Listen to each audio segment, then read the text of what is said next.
오늘은 종교개혁을 기억하고 감사하는 기념주일입니다. 지금으로부터 505년 전인 1517년 10월 마지막 날에 독일 사람 마르틴 루터가 천주교의 잘못된 가르침을 반박하는 95개의 항목을 적은 글을 그 지방을 담당하고 있는 주교에게 공식적으로 보냈습니다. 그래서 우리는 그날을 종교개혁의 시작일로 보고 10월 마지막 주일을 종교개혁 기념주일로 지킵니다. 우리가 이렇게 종교개혁을 기억하는 목적은 종교개혁의 정신을 바르게 또 굳게 이어가기 위함입니다. 종교개혁의 정신이 무엇입니까? 한마디로 그것은 그 표에서 나타납니다. 성경으로 돌아가자입니다. 이 말은 풀이하면 하나님 말씀인 성경 말씀을 바로 알고 굳게 믿고 기쁘게 순종하자라는 의미입니다. 그럼 종교개혁에서 성경을 이토록 강조한 이유는 무엇입니까?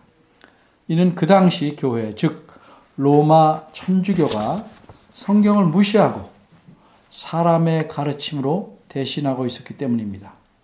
로마 천주교에서는 오직 신부들만 라틴어로 된 성경을 읽을 수 있었습니다. 일반 성도는 대부분 라틴어를 몰랐고 자기들의 언어로 된 성경마저 갖고 있지 못했습니다. 그러니 성도들은 성경 말씀에 무지하기가 이를 데 없었습니다. 그러면 성경 말씀을 모르면 어떤 결과가 생깁니까? 특히 두 가지 죄악이 번성하게 됩니다. 첫째는 우상을 섬기게 됩니다. 그래서 심지어 하나님마저도 우상처럼 섬깁니다. 둘째는 미신을 믿게 됩니다. 사람들이 성경의 가르침을 모르니까 그릇된 생각, 잘못된 사상에 빠지게 됩니다. 그러니까 하나님 말씀에 순종하는 삶을 살 수가 없습니다. 따라서 성도가 하나님을 기쁘시게 하는 삶을 살지 못하고 그런 거로 그리스도인으로서 삶을 살아가는 목적을 잃어버리고 살 수밖에 없습니다.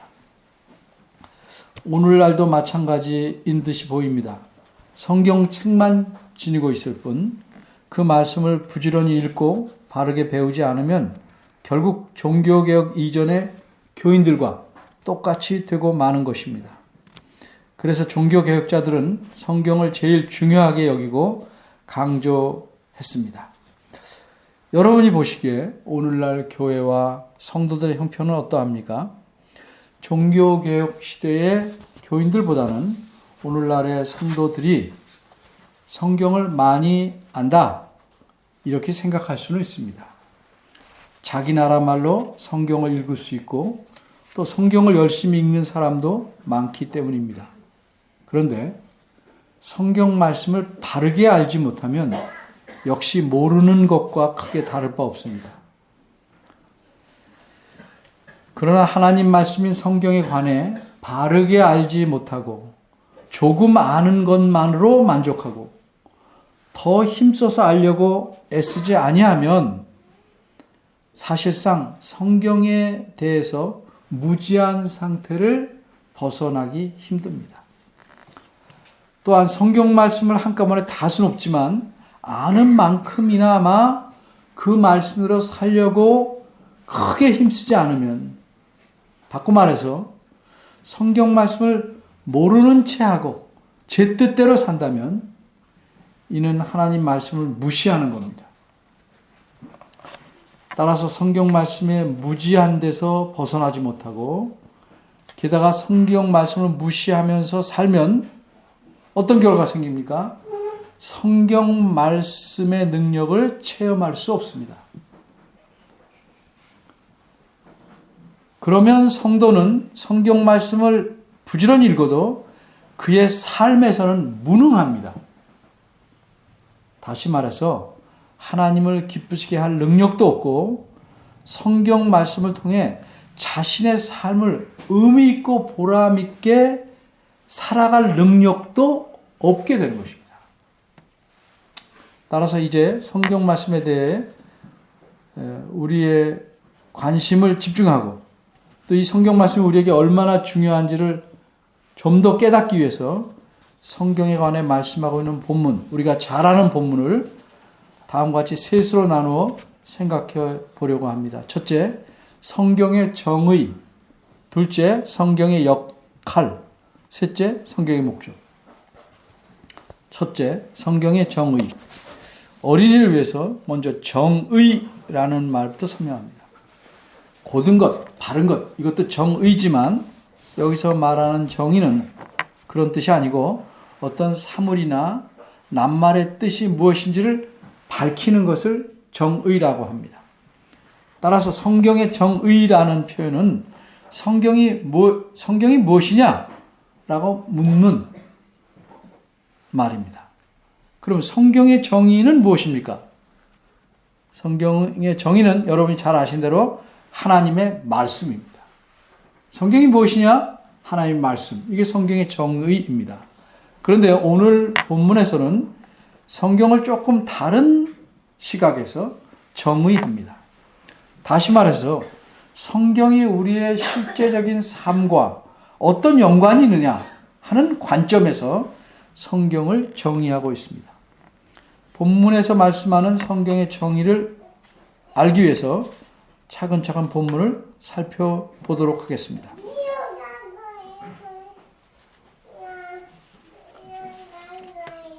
14절입니다. 사도 바울은 디모데에게 이렇게 말씀합니다. 배우고 확신한 일에 거하라. 이 말씀의 뜻이 무엇입니까? 이것은 네가 배워서 확신하고 있는 내용, 즉 성경의 가르침에 머물러 있어라 하는 의미입니다. 이 14절 말씀은 13절 말씀과 이어서 보면 다른 사람들은 계속 속이면서 더 나쁜 방향으로 나아갑니다. 그렇게 살아갑니다. 이게 세상이 흘러가는 방향입니다. 그러나 내가 그들처럼 나쁜 쪽으로 흘러가지 않으려면 머물러라. 그런 뜻입니다. 어디에 머물러야 한다고 말씀합니까? 그 다음 나오는 내용을 보면 성경, 즉 하나님 말씀이 가르치는 그 가르침에 머물러 있으라는 뜻입니다. 그러면 우리는 어째서 성경에 머물러 있어야 하는지 그 이유를 알기 위해서 그 앞에 있는 12절부터 잠시 생각해 보겠습니다. 본문 앞에 있는 10절 말씀은 무릇 즉 누구든지 그리스도 안에서 경건하게 살려 하는 자는 핍박을 받으리라 이렇게 말씀합니다. 어째서 핍박을 받을까요? 경건하게 살려고 하는데 왜 핍박을 받을까요? 핍박을 받는 이유는 한마디로 성도들이 살고 있는 이 시기가 말세이기 때문입니다. 디모데후서 3장 1절 본문이 맨 앞에 속하는 1절을 보면 너는 이것을 알라라고 말씀합니다. 이것이 무엇입니까? 말세에는 고통하는 때가 이른다는 사실입니다. 말세란 예수님께서 처음 오셨을 때부터 다시 오실 때까지 기간을 가리킵니다. 그러니까 바울이나 디모데뿐만 아니라 우리는 물론이고 모든 성도는 말세에서 살아가고 있는 것입니다. 1절에 이어서 2절부터 사도 바울은 말세에는 사람들이 이렇게 된다라고 계속 말씀합니다. 사회가 빡빡해지고 힘들어지고 어려워지는 것은 사실 사회나 환경에서 받는 영향 때문이라기보다는 그 사회와 환경을 움직여가는 사람들에게 문제가 있기 때문입니다.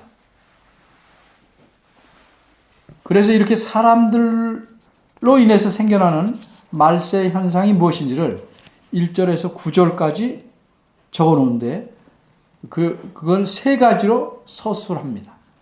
첫째 말세에 나타나는 현상은 2절에서 4절에서 말씀합니다. 이것은 한마디로 하나님을 사랑하지 않는 현상입니다.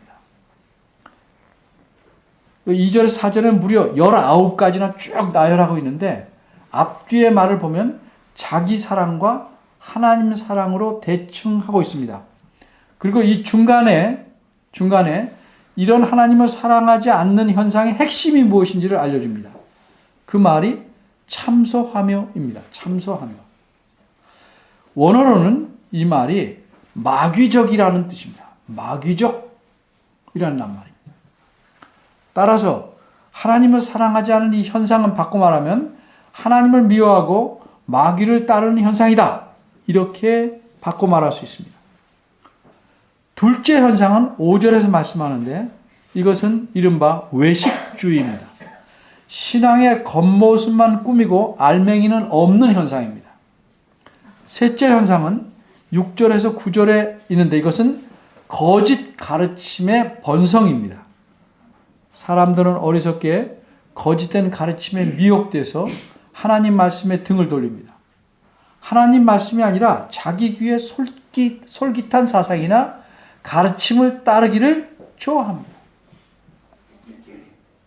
이 세 가지 현상, 하나님을 사랑하지 않는 현상, 외식주의, 거짓 가르침의 번성, 이게 말세의 현상이기 때문에 이런 세상에서 그리스도 안에서 경건하게 살려는 사람들은 핍박을 받을 수밖에 없습니다. 그럼 핍박을 받는 그리스도인들은 어떻게 해야 합니까? 그저 쏟아지는 핍박을 온몸으로 막으며 계속 핍박에 주눅들어서 살아야만 합니까? 아니면 핍박을 견디고 이기며 오히려 핍박 속에서 감사하며 살아야겠습니까? 근데 그렇게 하려면 어떻게 해야 합니까? 핍박을 견디고 이겨내려면 어떻게 해야 합니까? 그래서 그 해답으로 성경에 관한 내용이 등장하는 것입니다. 그럼 사도 바울이 디모데에게 성경에 머무르라고 말씀하신 이유는 무엇입니까? 그 이유는 모름지기 성도는 누구든지 성경에 머물러야만 핍박을 당해도 견디며 이길 수 있을 뿐만 아니라 세상이 알지 못하는 기쁨과 평화를 누리면서 살 수 있기 때문입니다. 그럼 도대체 성경이 무엇이기에 그리스도인으로 말세의 핍박을 견디고 이겨내며 살아가게 할 수 있을까? 성경에 과연 그런 능력이 있을까? 그럼 그런 능력을 그리스도인은 성경에서 얻을 수 있을까? 이 점에 대해서 본문은 성경을 무엇이라고 정의하는지부터 살펴보겠습니다. 15절입니다. 성경을 무엇이라고 묘사하고 있습니까? 이렇게 설명합니다. 성경은 능히 너로 하여금 그리스도 예수 안에 있는 믿음으로 말미암아 구원에 이르는 지혜가 있게 하느니라. 사실 이 말씀, 이 문장은 이해를 잘하게 하려고 풀어 써놓은 것입니다. 그러나 엄밀히 말하면 이 문장은 내가 어려서부터 성경을 알았나니 여기에 나오는 성경을 꾸며주는 문장입니다. 그래서 성경이 무엇인지를 정의하고 있습니다. 성경이 무엇입니까? 한마디로 성경은 너를 지혜롭게 능히 할 수 있는 것입니다. 다시 말하자면 너를 구원에 이르도록 지혜롭게 하는 능력이라는 의미입니다. 성경을 이렇게 정의합니다. 너를 구원에 이르도록 지혜롭게 하는 능력. 둘째입니다. 성경의 역할. 방금 말씀드렸듯이 성경은 한마디로 능력입니다. 다시 말해서 힘이 있다는 뜻이죠. 그러면 어떤 힘을 의미합니까? 지혜롭게 하는 힘입니다. 지혜는 사람이 살아가는데 꼭 필요합니다. 그렇게 지혜롭게 하는 힘이란 그 사람의 삶에서 그 능력을 드러내는 힘입니다. 이 힘에 관해 자세히 알려면 15절을 조금 더 봐야 합니다. 15절을 보면 구원에 이르는 이라는 표현이 있는데 무슨 뜻일까요? 말이란 같은 말이라도 우리가 늘 들었듯이 문맥에 따라 달라집니다. 예를 듭니다. 아기가 태어나서 몇 년이 지나자 이웃집 아주머니가 자기는 가난아기인데 이 몇 년 지난 아기 엄마한테 이렇게 말합니다. 아유 이제 다 키웠네요. 아직 4살인데 그렇게 말합니다. 또 무엇인가 아기가 좀 더 잘하면 아유 사람이 다 됐네요. 이렇게 말합니다. 무슨 뜻입니까? 처음엔 사람이 아니었는데 이제 사람이 됐다는 뜻은 아닌 줄 잘 압니다. 아기도 처음 태어날 때 사람입니다. 근데 그렇게 말하는 거는 말하는 사람의 의도가 때에 따라 달라지는 겁니다. 그래서 말을, 똑같은 말도 어떻게 이해하느냐, 어떤 문맥에서 이해하느냐에 따라 달라지기 때문에 잘 이해하는 것이 매우 중요합니다. 여기서 구원에 이르는 이라는 말은 구원을 얻는 이라는 의미로 이해하면 안 됩니다. 이것은 구원 이미 받은 사람이 점점 자라나서 성숙한다는 의미입니다.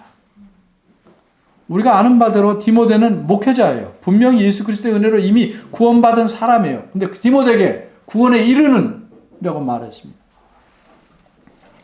그럼 여기서 말하는 구원에 이르는 그 지점은 어디냐? 구원의 시작 지점이 아니고 구원의 완성 지점을 뜻합니다. 그러므로 성경은 물론 사람으로 구원을 얻게 하는 능력도 있지만, 그래서 그 사람이 구원받았다 이렇게 말도 할 수 있지만, 구원받는 사람을 계속 성숙하도록 지혜롭게 만드는 능력을 지니고 있는 것입니다. 그리고 구원받은 사람이 계속 성숙해가는 것은 단시간에 되는 게 아니고 그의 인생 전체에 걸쳐서 일어납니다. 그러기에 지혜롭게 하는 힘이란 그리스도인의 일생 전체에 영향을 미치는 것입니다. 모든 그리스도인은 자기 일생을 통해서 구원에 이르는 전체 과정을 살아가는 겁니다. 그 일생 전체에 걸쳐서 진행되는 이 과정에서 그리스도인이 성경으로부터 힘을 얻지 못하면 그 사람은 어떻게 됩니까? 그는 비실비실 살아갑니다. 엄밀히 말하면 세상 사람들과 거의 구분이 안 되게 살아갑니다. 얼마나 많습니까? 비실비실이가. 그런데 성경에서 힘을 얻는 사람은 날마다 핍박을 견디며 이기며 감사한 마음으로 살아갈 수 있습니다. 따라서 저는 이렇게 말씀드립니다. 성경을 읽지 않는 한 전혀 자라나지 않는다. 성경을 읽지 않는 사람을 구원 못 받았다는 할 수 없지만 그리스도인이라고 취급하면 안 됩니다. 그냥 악의입니다. 악의. 아무것도 할 줄 모르는 악의입니다. 그리스도는 구실을 못하는 사람. 물론 성경을 읽지 않아도 나름대로 많은 경험을 사람이 할 수 있습니다. 또 몸집도 커질 수 있습니다. 성공할 수도 있습니다. 높고 유명한 인물이 될 수도 있습니다. 심지어 교회에서 인정받을 수도 있습니다. 그런데 성경을 읽지 않는 그리스도인은 결단코 성숙하지 않습니다. 그럼 그런 사람은 어떤 사람인가? 이미 디모데후서 3장 5절에 표현했습니다. 경건의 모양은 있으나에 해당하는 사람입니다. 경건의 모양은 있지만 실제로는 경건의 실제는 없는 사람, 하나님 의지해서 살지 않는 사람입니다. 사람은 위기에 처해 보면 또 그 사람이 돈이나 이익의 문제에 직면했을 때, 학생들은 언제 중요한 시험에 부딪혔을 때, 성적과 연관될 때 그의 신앙이 어떠한지 잘 드러납니다. 그런 문제가 없을 때는 다 신앙이 좋아 보일 수 있습니다. 다시 15절로 돌아가서 말씀드리면 구원에 이르도록 지혜롭게 한다는 말씀은 그리스도인이 살아가는 모든 삶에서 하나님께서 기뻐하시는 것이 무엇인지를 분별할 수 있고 따르게 만드는 것까지 포함합니다. 그러니까 성경을 통해서 하나님께서 말세를 견디며 이기고 바르게 살고 보람있고 의미있게 살 수 있도록 지혜를 주시다는 말입니다. 그러면 어떻게 그리스도인들을 하나님께서는 지혜롭게 하십니까? 하나님 말씀인 성경을 통해서 그렇게 합니다. 성경이 다른 책과 차이가 뭡니까? 어떤 차이가 있기에 성경을 통해서 하나님은 사람에게 지혜를 줄 수 있습니까? 바꿔 말해서 성경이 사람을 지혜롭게 만들 수 있다고 하는데 어떻게 만들 수 있습니까? 먼저 그 이유부터 보겠습니다. 어떻게 성경이 사람을 지혜롭게 만들 수 있는가? 그 이유는 뭔가? 그 이유는 한마디로 16절 말씀대로 전반절 성경은 하나님의 감동으로 되었기 때문입니다. 기록되었기 때문입니다. 여기서 감동이란 유명한 작가나 화가 또는 음악가가 받는 영감, 그런 거와는 다른 영감입니다. 이 말을 한마디로 하나님께서 쓰셨다 하는 의미입니다. 글을 쓰셨다. 조금 덧붙이면 하나님의 감동으로 기록되었다는 것입니다. 하나님께서 성경의 모든 기록자로 전혀 오류가 없이 성경을 쓰게 하셨다는 뜻입니다. 그러니까 성경의 기록자들이 완전 무결하게 하나님의 의도대로 정확하게 기록했으므로 성경은 다름 아닌 하나님 말씀이라는 의미입니다. 이것을 신학적인 용어로 영감론이라고 말합니다. 성경 영감론. 이렇게 성경은 영감되었기 때문에 성경은 다른 책들과는 질적으로 다릅니다. 성경은 인간의 머리에서 연구해서 나온 책이 아닙니다. 사람에게서 나온 모든 책은 사람의 매너, 생활 습관, 태도 정도는 바꿀 수 있습니다. 또한 일반 책들도 사람의 성품을 어느 정도까지는 나름대로 상당히 좋게 키울 수는 있습니다. 그러나 일반 책들은, 성경 외의 다른 책들은 사람을 하나님께서 원하는 사람으로 키울 수는 없습니다. 반면에 성경은 사람의 삶의 방향 자체를 아예 바꿔놓습니다. 나 중심으로 살던 삶을 그리스도 중심으로 바꾸어 살게 합니다. 그래서 하나님께서 원하는 사람으로 키웁니다. 그러니까 사람이 살면서 그리스도인 하는데 삶의 방향이 안 바뀐 사람은 그리스도인답지 않습니다. 초등학교 4학년쯤 되면 벌써 바뀔 수 있어요. 나는 하나님을 기쁘시게 위해서 살겠다 평생. 그럼 뭘 할까 고민하는 거죠.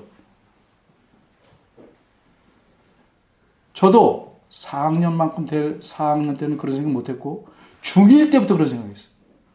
그리고 그 생각을 곧바로 실천한 건 아니지만 생각은 벌써 그렇게 가질 수 있다는 거죠. 요새 애들은 4학년이면 충분히 생각 가져요. 다른 유명한 서적들을 보면 벌써 7, 8살 때 그렇게 생각을 해서 목사가 되고 예를 드는 겁니다. 그런 그리스도인들이 있습니다.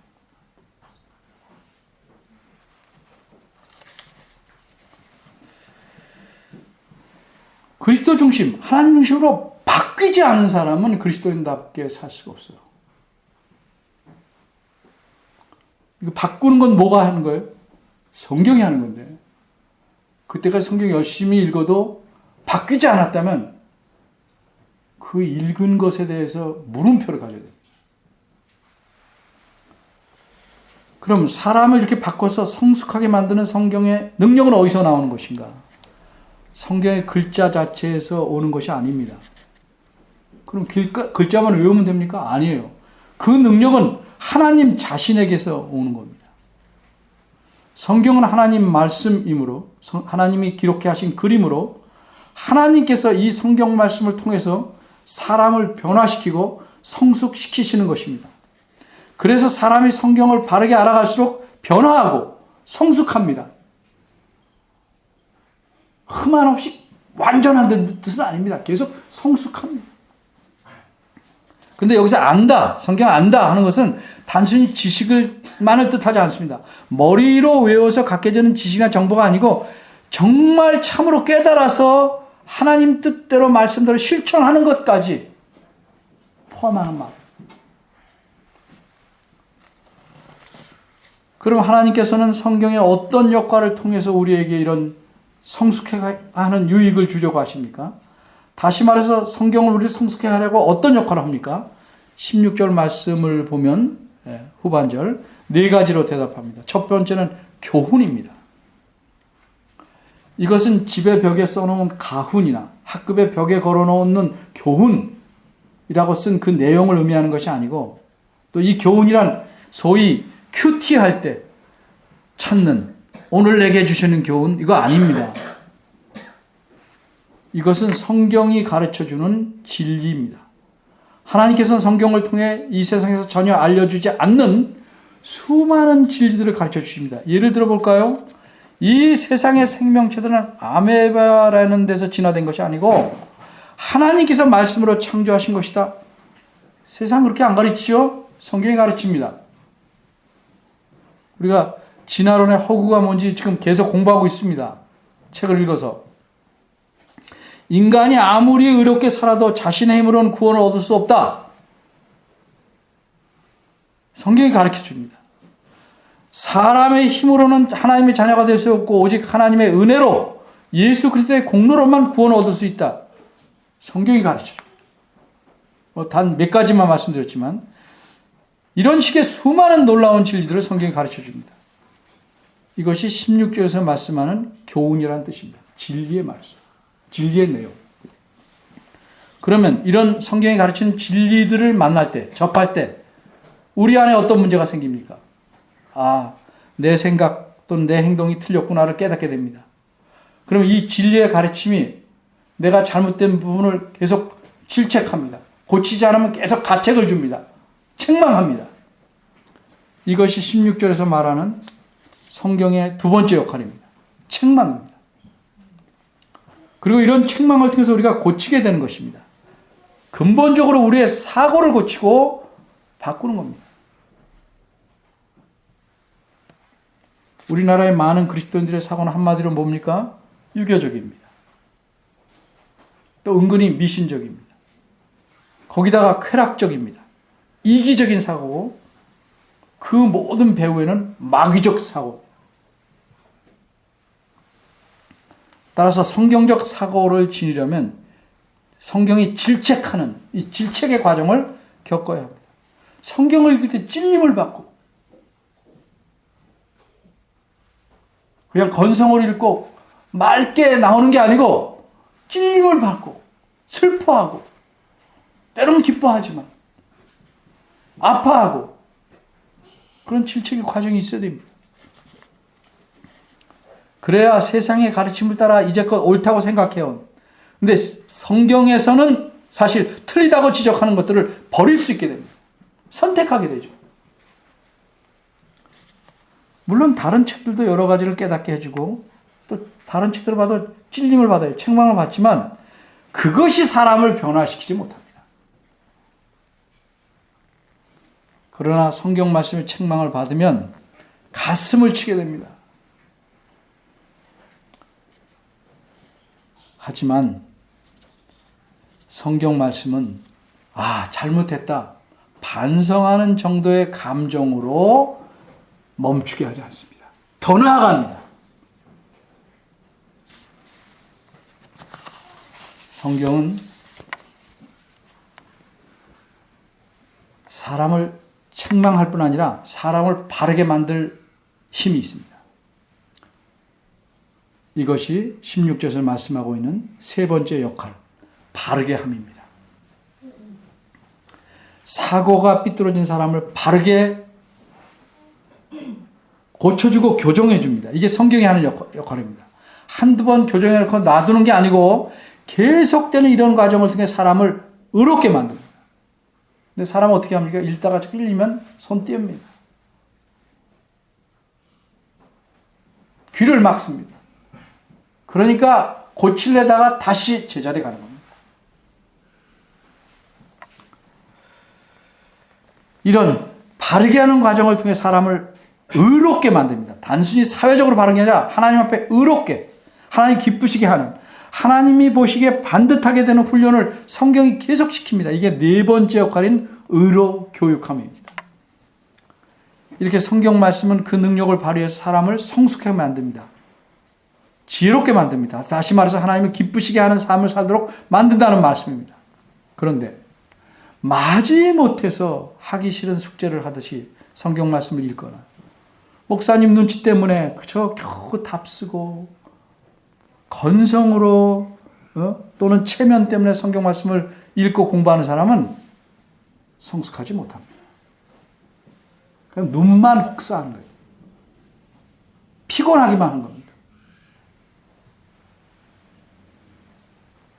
혹 성숙한다고 할지라도 매우 더딥니다. 이처럼 성경 말씀을 자기가 쓰는 액세서리 정도로 여겨서 성경 말씀을 대할 때마다 정말 간절한 마음으로 읽고 공부하지 않으면 성경을 통해서 아무런 힘을 얻지 못합니다. 이제 아시겠습니까? 성경을 부지런히 읽어도 왜 내게 아무런 문제가 안 생기는지, 변화가 안 생기는지 아시겠습니까? 예를 들면 이것은 자동차가 있어요. 자동차를 줬어요. 선물로. 매일 깨끗이 닦고 운전석에 타서 핸들을 이리저리 다 돌려보고 뭐 상상을 많이 합니다. 부산도 가고 어디 가고. 근데 시동 걸지 않으면 차는 안 나갑니다.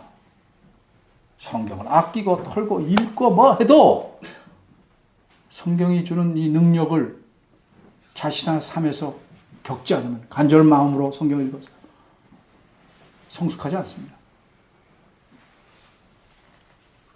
셋째, 성경의 목적. 그러면 성경의 이 네 가지 역할, 금방 말씀드렸는데, 이거는 사람을 이렇게 네 단계로 성숙하는 과정을 성경이 해나간다는 뜻입니다. 사람이 하나님 말씀을 통해서 계속 고치고 바르게 되면서 어떻게 됩니까? 하나님을 점점 따라가게 되는 것입니다. 이렇게 성경에서 힘을 얻는데, 그래야 사람이 바뀌는 겁니다. 그렇지 않고는 교회에 평생 몸담고 있다고 할지라도 사람이 바뀌지 않습니다. 예전에 어떤 교회 장로님 열심히 다 잘하시는데 설교 듣는 태도를 보면 늘 뒤에 장의자에 탁 들고 듣습니다. 제가 한 1, 2년 있었는데 내내 설교할 때 보면 이렇게 잘 받아야 돼 끄떡대요.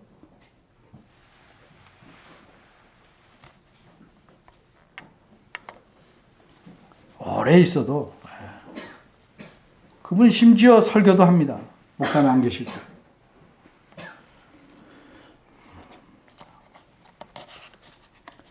안 바뀝니다. 평생 몸담고 있어도 사람은 안 바뀝니다. 성경의 힘을 얻지 않으면 성경에서 절대로 바뀌지 않습니다. 그럼 하나님께서는 성경 말씀을 통해서 왜 이렇게 사람을 바꾸려고 하십니까? 다시 말해서 하나님께서 사람을 성숙하게 하시는 목적이 무엇입니까? 또 바꿔서 좀 줄여 말하자면 성경의 목적이 뭐냐 이 말이죠. 성경 여러 곳에서 몇 가지를 말씀하고 있지만 특별히 본문 17절에서 말씀하는 목적은 한마디로 하나님의 사람을 만들게 한 겁니다. 이제까지 사도 바울은 디모데 개인에게 말씀했습니다. 그런데 17절에는 너라고 안 그러고 하나님의 사람이라는 일반적 표현을 썼습니다. 앞에서 바울이 자신이 받은 핍박과 고난을 계속 말한 다음에 12절에서 무릇 이렇게 얘기했어요. 누구든지 그리스도 안에서 경건하게 살고자 하는 자는 핍박을 받으리라. 이렇게 일반화시켰다 이 말이죠. 누구든지 해당하는 것처럼 이 17절에서 누구에게나 다 해당하는 표현으로 하나님의 사람이란 말을 썼다 이 말이죠. 디모데뿐만 아니라 누구든지 하나님의 사람은 누구 있겠습니까? 그는 앞에서 말한 그리스도 안에서 경건하게 살고자 하는 모든 자입니다. 이 사실을, 이 목적을 우리와 연관하게 말하면 우린 다 누구의 사람입니까? 마귀의 사람이었다가 하나님의 은혜로 하나님의 사람이 되었어요. 하나님께 속한 사람이 되었어요. 따라서 목사만 하나님의 종이니까 하나님의 사람이다. 이렇게 생각하는 건 매우 틀렸고 가소로운 생각입니다. 그런데 목사는 하나님의 종이다. 이렇게 목사를 하나님의 종이라고 목사만 하나님의 종이라고 제안함으로써 마치 목사만 하나님 뜻대로 살아야 하고 나머지 다른 성도 나는 좀 덜 그렇게 살아도 될 것이다 하는 잘못된 사고가 자꾸 자리 잡게 되는 겁니다. 제가 누누이 얘기하죠. 여러분도 목사처럼 살아야 된다. 목사는 다만 먼저 좀 가는 것이다. 먼저.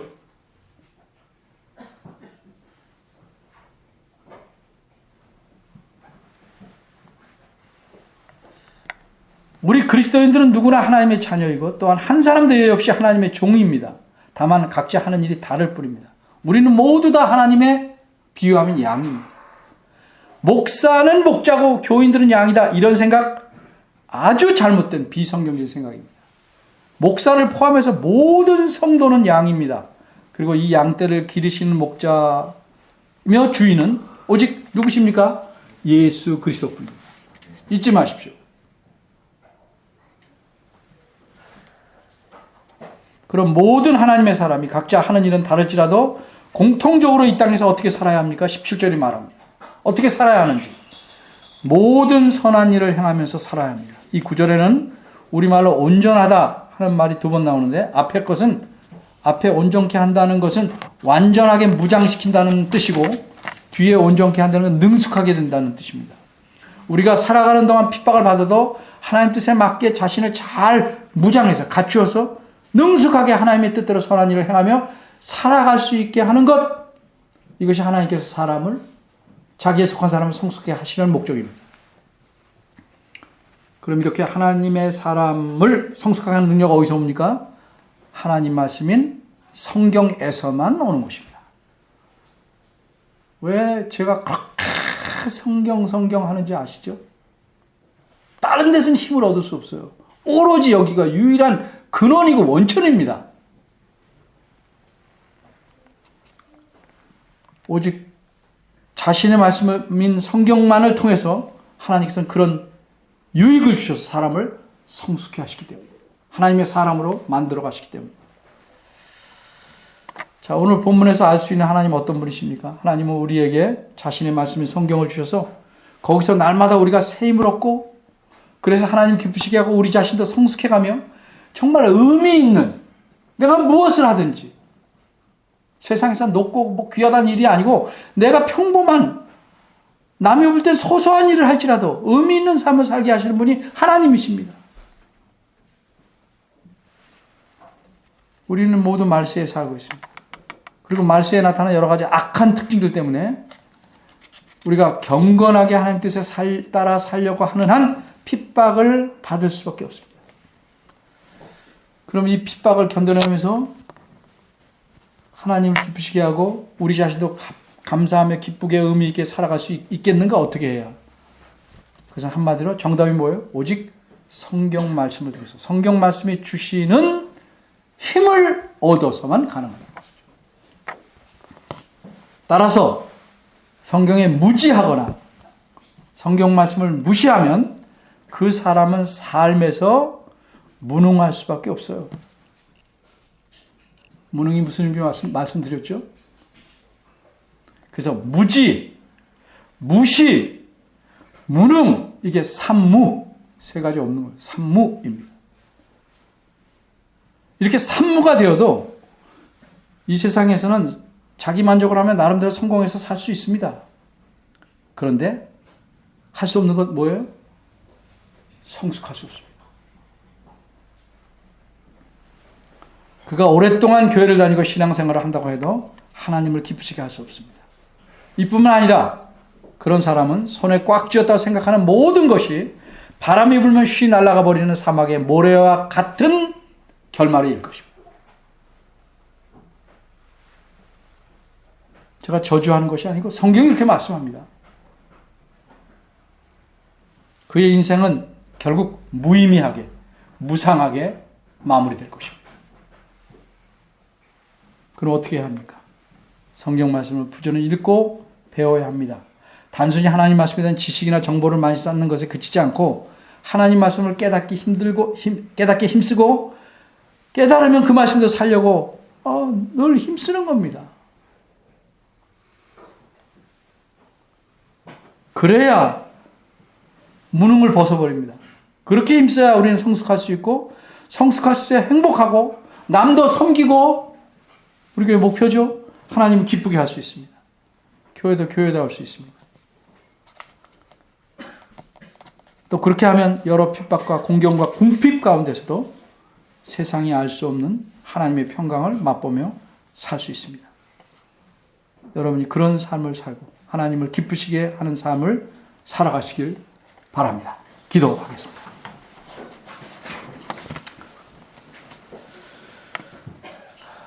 은혜로우신 하나님, 저희들에게 하나님 말씀을 주셔서 그 말씀을 통해서 하나님을 바로 알고 하나님께서 새 힘을 얻고 하나님을 기쁘시게 섬기며 살아가도록 하셨습니다. 이 목적을 잊지 않게 하시고 늘 주를 바라보고 주의 말씀을 부지런히 상고하며 사는 저희들 되길 소원합니다. 도와주옵소서. 예수님의 이름으로 기도합니다. 아멘.